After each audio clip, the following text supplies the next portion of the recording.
Well, hello again everybody, welcome back. Part 2, actually repinning this lock so that we do have a working control key. So we have all the pins all sorted out, which we went into before. As I said, you can repin these the traditional way with a follower, but they're a real pain to do. I've tried it.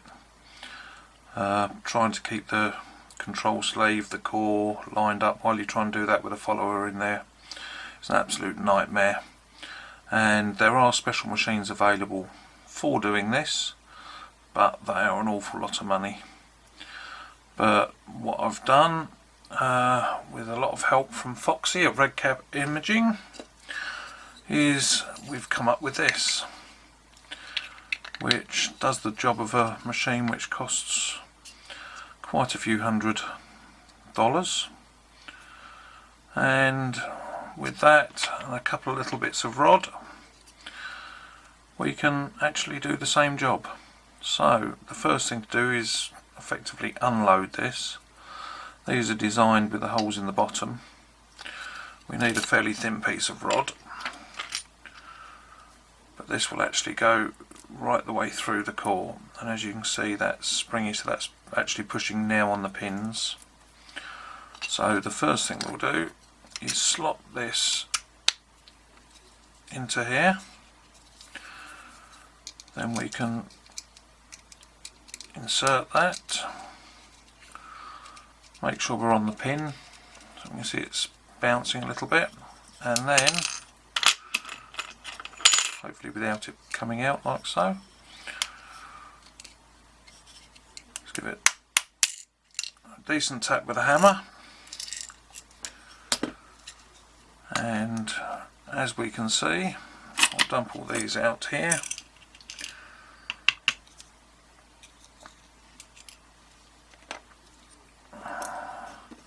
So there we have the key pin,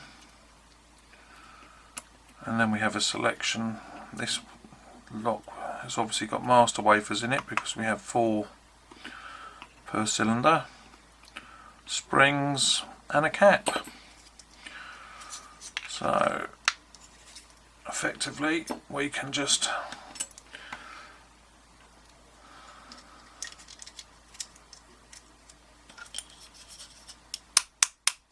go through, get all of these out.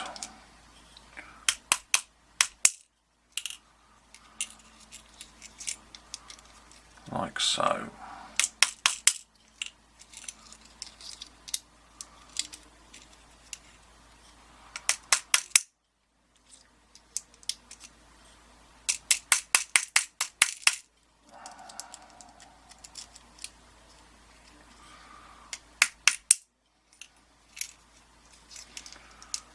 And last one. And the good thing is we can recycle all these pins because they will all be standard best core sizes, so as those sizes went through in the last bit, so they will all go back in, and we can pull out the wafers. We can even reuse the springs because they're not damaged. And that is that. So what we now have is an empty core, no pins in it, and what we can then do is insert that the other way up into this little bitty here, and then we'll start at the beginning. So we can just load the pins in there. So there's our 3 pins.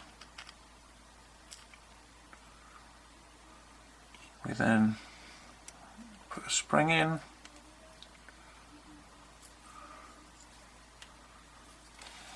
Oh, that one's just got pinched to fraction. Whoop. And there's spring gone flying. I'll have to grab that one later. Then we get one of the new caps,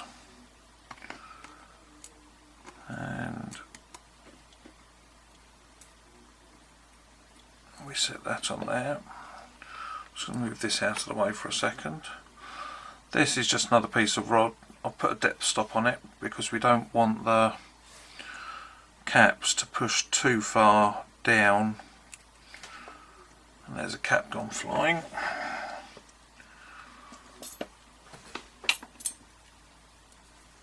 We don't want the caps pushing too far down into the core. So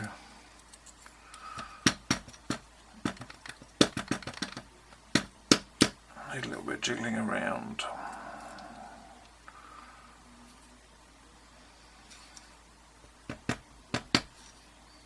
Alright, that last wafer being such a narrow one has twisted.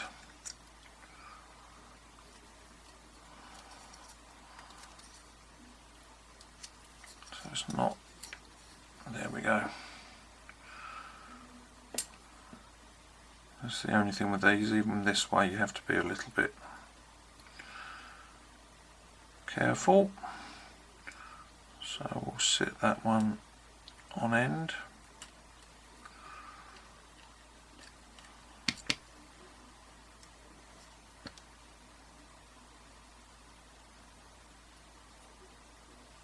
We can get that one to sit.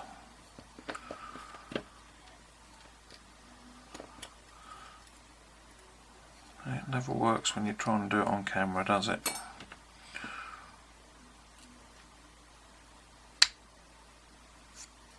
There we go, that's in place now.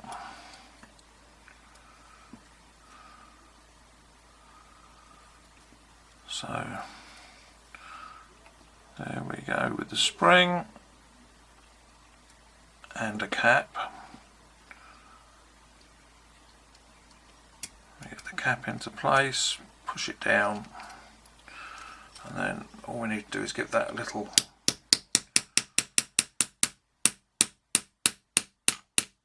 tap, and with a bit of luck we have the cap in. The core is now locked up,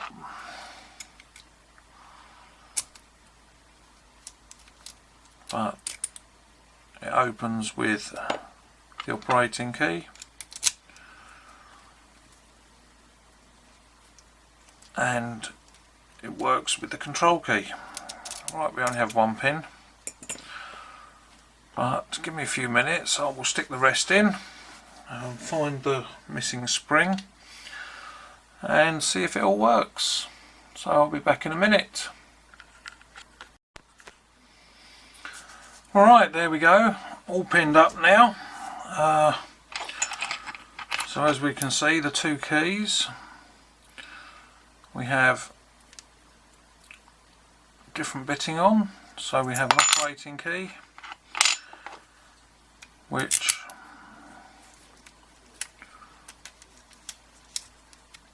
does your operating of the lock, and we also have the control key. There we go, a little bit crunchy, but they quite often are when you first put them in, as we can see. So that now all works as it should. I'll grab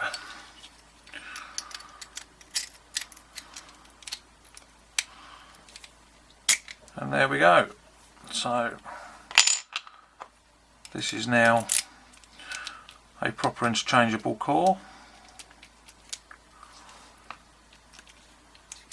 There we go.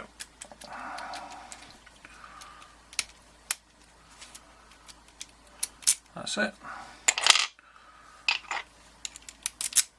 So anyway, thanks again to Foxy from Red Cat Imaging for helping me with this and printing it out for me. Makes life a lot easier on these. And also thanks to Lock Noob, who lent me all these best cores to practice on and get this sorted. And I hope you all found it useful and enjoyable. And thanks for watching. See you again soon. Bye.